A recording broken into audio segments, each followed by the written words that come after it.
Anyone who is showing off is performing. They are consciously or unconsciously trying to be seen, trying to be validated, or even admired. You know, and don't get me wrong, performance is not inherently bad. It is a part of human expression. You know, the problem begins when performance is confused with authenticity.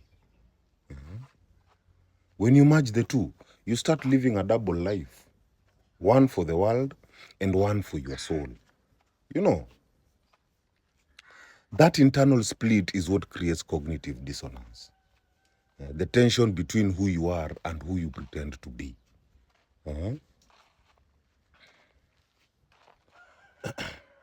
Performance serves a social function. It allows us to adapt, to persuade, to entertain, and even protect ourselves. But when it becomes habitual, when the mask replaces the face, then we lose touch with our inner truth. You know, showing off, therefore, is not a reflection of confidence, but a display of insecurity dressed as charisma. It is an attempt to prove worth instead of embodying it.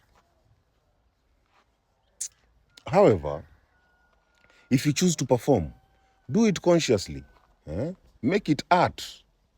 Step fully into that role knowing it is a role, a temporary projection, not your essence.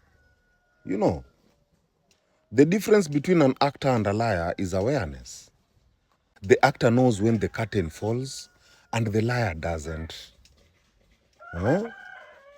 When you keep performing off stage, then you start believing your own script.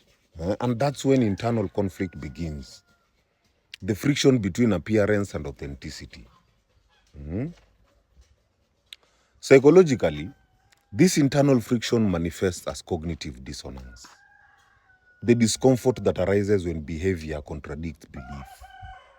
You know, when you perform as something you are not, but try to convince yourself that it is who you are, then your mind splits into two realities. You feel drained, you feel anxious, and even disconnected because maintaining the illusion requires constant energy. Authenticity, on the other hand, brings coherence. Your thoughts, your feelings, and even actions move in the same direction, creating inner peace. You know, spiritually, performance without awareness distances you from your essence. The soul doesn't need to perform. It simply is. Every performance built on validation separates you further from that still, truthful presence within. But when you perform consciously, as creation, not deception, then it becomes a form of divine play, an artistic expression of your energy without without attachment to outcome or even approval. In short, there is nothing wrong with performance. Just don't confuse it with your true self. If you must perform, perform boldly and beautifully. But when the stage lights go off, then return home to your authenticity.